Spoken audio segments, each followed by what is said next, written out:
नमस्कार, आपका स्वागत है आपके खुद के YouTube चैनल पर। मेरा नाम है कुलदीप और मैं यहाँ से लेकर आता हूँ प्रभु के चमत्कार, हंसी मजाक की कहानियाँ और तीसरी शक्ति से रिलेटेड यानी कि भूत प्रेतों की कहानियाँ।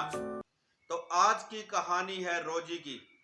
रोजी जो कि गुड़गांव के एक कॉल सेंटर में जॉब करती थी। जी हाँ, कॉल सेंटर जो कि अभी नया नया खुला था और इस कॉल सेंटर का नाम था सैफरॉन। जी हाँ, आप लोगों ने सुना ही होगा सैफरॉन। गुड़गांव एक बहुत बड़ा इंडस्ट्रियल एरिया है और काफ़ी लोग यहाँ पर जॉब करते हैं और काफ़ी सारे यहाँ पर कॉल सेंटर्स वगैरह हैं। और कॉल सेंटर के विषय में तो आप जानते ही होंगे कि कॉल सेंटर एक ऐसी जगह है जहाँ पर फोन पे लोगों से बातें करके उनकी समस्याओं का समाधान किया जाता है।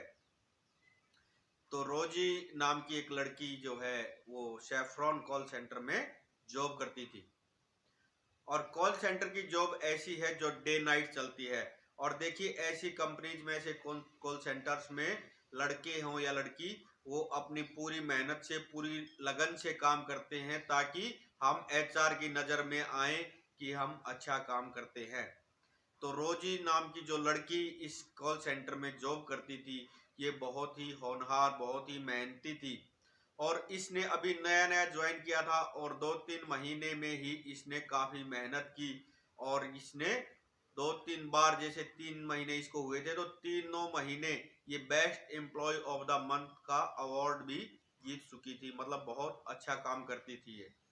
सब लोग, पूरा एचआर डिपार्टमेंट और इसके स्टाफ वाले, सब इसके काम से बहुत खुश थे। सब इसके साथ बहुत फ्रेंडली रहते थे। एक दिन रोजी के पास कोई कॉल आती है और इसने करीब 1.5 से 2 घंटे उस कॉल पे बात की है। मतलब जबकि ये बात करते हैं ज़्यादा से ज़्यादा 2-4-5 मिनट, लेकिन उस दिन रोजी ने करीब 1.5 से 2 घंटे तक उस कॉल पे बात की है। और ये गुस्सा कर रही थी उस कॉल पे, किसके साथ कर रही थी, मतलब बहुत गुस्से में ये बात कर रही थी। और जैसे ही कॉल कटती है 1.5-2 घंटे बाद, ये चुपचाप बगैर कुछ बोले ऑफिस से चली जाती है। जो इसका एचआर मैनेजर था वो भी देखता है इसकी हरकत को और सभी देखते हैं कि ये कहाँ चली गई, बगैर कुछ बोले, बगैर कुछ बताए रोजी कहाँ चली गई है। जब इन्होंने चेक किया कि ये किससे बात कर रही हो सकता है अपने किसी बॉयफ्रेंड से बात कर रही हो, किसी और से बात कर रही हो, किसी रिलेटिव से बात कर रही हो। जब चेक किया गया तो उधर से किसी का कॉल आया ही नहीं हुआ था। मतलब किसी भी नंबर पे बात नहीं हुई थी। मतलब ये सब लोग बहुत हैरान थे। तो इन्होंने सोचा कि चलो कोई बात नहीं, कल जब रोजी आएगी तो हम उससे इस बारे में पूछेंगे। लेकिन अगले दिन रोजी ऑफिस में नहीं आती है। अगले दिन भी नहीं आती, उससे अगले दिन भी नहीं आती। 2-3 दिन हो चुके हैं, मतलब रोजी ऑफिस नहीं आ रही है। सब लोग परेशान हैं कि ये बात किससे कर रही थी और अब आ क्यों नहीं रही है। तो देखिए, इनके स्टाफ के आने जाने के लिए जो बस लगी हुई थी, उस बस के ड्राइवर को एचआर मैनेजर ने बुलाया और उससे पूछा कि क्या तुम्हें रोजी के घर का पता है, कहाँ पर है उसका घर। तो ड्राइवर कहता है हाँ, जहाँ पर मैं उसे पिक करता हूँ और ड्रॉप करता हूँ उस घर का मेरे को पता है। तो मैनेजर कहता है कि कोई बात नहीं, कल तुम जो है उसके घर पे पूछ के आना। तो ड्राइवर जब उस घर की डोर नॉक करता है तो उधर से एक इंसान निकल के आता है और वो पूछता, हाँ जी बताइए क्या काम है। तो ड्राइवर कहता है कि मुझे रोजी मैम साहब से मिलना है, वो कई दिन से ऑफिस क्यों नहीं आ रही। तो वो कहते हैं कौन रोजी, यहाँ पर कोई रोजी नहीं रहती, ये किसी रोजी का घर नहीं है, ये तो हमारा घर है और हम कई साल से यहाँ रहते हैं, यहाँ पर कोई रोजी नाम की लड़की नहीं रहती। हो सकता है कि भाई कोई अपना प्राइवेसी भी तो मैटर करती है ना लोगों की। अपनी प्राइवेसी की वजह से उसने एड्रेस मेरे घर का बता दिया हो, या यहाँ पे वो यहाँ से बैठती और यहाँ उतर लेती हो, रहती कहीं और हो। तो ड्राइवर ने यही सब बातें आगे मैनेजर को बताई। मैनेजर ने कहा कि हो सकता है कि ऐसा कुछ हो। जब और ज्यादा इंक्वायरी की करवाई गई तो पता लगा कि रोजी जो है गुरुग्राम से कहीं बाहर रहती है। तो मैनेजर ने एक एम्प्लॉय को रोजी के घर पे भेजा और एम्प्लॉय ने जब पता किया कि रोजी कहाँ है, आजकल वो ऑफिस नहीं आ रही। और देखिए, वो बहुत अच्छे एम्प्लॉय थी, बहुत अच्छा काम करती थी, सभी बहुत खुश रहते थे उसके साथ। तो जो वहां पर बैठे हुए हैं रोजी के माता पिता, वो कहते हैं कि क्या कहा आपने, रोजी आपके ऑफिस में काम करती थी। तो उन्होंने कहा हाँ बिल्कुल। तो ये कहते हैं कि उसका कोई फोटो है आपके पास रोजी का, रोजी के माता पिता पूछते हैं। तो इन्होंने जो है रोजी का आई कार्ड दिखाया जिसपे इसका फोटो लगा हुआ था रोजी का।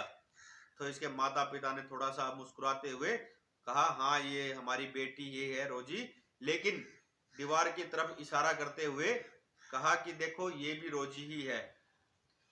और वो जो एम्प्लॉय था वो देखकर हैरान था कि वहां पर रोजी की फोटो लगी हुई है जिसके नीचे कैंडल लगी हुई थी, मतलब रोजी का जो है देहांत हो चुका था। और रोजी के जो पिता है वो बताते हैं कि रोजी को एक्सपायर हुए 8 साल हो चुके हैं, जबकि आप कह रहे हैं कि पिछले 15 दिन से वो ड्यूटी पर नहीं आ रही है। रोजी को एक्सपायर हुए 8 साल हो चुके हैं। जब उस एम्प्लॉय ने जाके मैनेजर को बताया तो मैनेजर खुद आया इंक्वायरी करने के लिए। और जब मैनेजर ने खुद इंक्वायरी की, खुद जब जांच पड़ताल की, तो पता लगा कि वास्तव में रोजी को जो है गुजरे हुए 8 साल हो चुके हैं। और जब उसने यहाँ पर आकर ऑफिस में मतलब कॉल सेंटर में आके बताया तो सब लोग बहुत हैरान थे कि ऐसा कैसे हो सकता है, क्या एक भूत हमारे साथ काम कर रहा था। काफी रिसर्च के बाद, काफी कुछ इंक्वायरी करने के बाद पता लगा कि जो ये सैफरॉन कॉल सेंटर था ये एक शमशान घाट के ऊपर बना हुआ था। करीब 100 साल पुराना एक शमशान घाट था जहां पर ये सैफरॉन कॉल सेंटर बना हुआ था। अच्छा, उसके कुछ दिन बाद एक घटना और होती है कि जो रोजी की एक क्लोज फ्रेंड थी यहाँ कॉल सेंटर में, उसको अटैक आता है और वो भी खत्म हो जाती है। और कई और लोग भी जो है उस कॉल सेंटर में जॉब करने वाले अपना मानसिक संतुलन खो चुके थे। ये मतलब एक सच्ची घटना है और ये जो बातें हैं पूरे गुरुग्राम में फैल चुकी हैं। आज भी लोग जानते होंगे सैफरॉन कॉल सेंटर के नाम से कि यहाँ पर भूत काम करते हैं इस कॉल सेंटर में। उसके बाद फिर भी कई मतलब ऐसी घटनाएं उस कॉल सेंटर में हुई। एक दिन जो है जो सिक्योरिटी गार्ड था कॉल सेंटर का, वो अब वहां गेट पर बैठा हुआ था, एक चेयर पे वो बैठा हुआ था और दूसरी चेयर पर उसने अपने पैर रखे हुए थे, मतलब थोड़ा रेस्ट करने के लिए। तो थोड़ी देर बाद ही कोई उसके पैरों को हटा देता है दूसरी चेयर से। उसने फिर से जब पैर रखे तो फिर से उसके पैरों को किसी ने हटा दिया, मतलब दिख कोई नहीं रहा है लेकिन उसके पैरों को कोई हटा रहा है। तीसरी बार जब उसने फिर से पैर रखे हैं तो किसी ने उसे उठाकर पटक दिया है। जी हाँ, किसी ने उसे उठाकर पटक दिया है चेयर से। मतलब वो चिल्लाते हुए, दौड़ते हुए, डरते हुए अंदर जाता है और सारी बातें बताता है। उस दिन के बाद से वो उस कॉल सेंटर में सिक्योरिटी गार्ड की नौकरी उसने नहीं की, नौकरी छोड़ दी। उसके बाद एक दिन और ऐसी ही घटना हुई कि जो टॉयलेट था उनका, वहां पर कोई एम्प्लॉय गया हुआ था टॉयलेट वगैरह करने के लिए।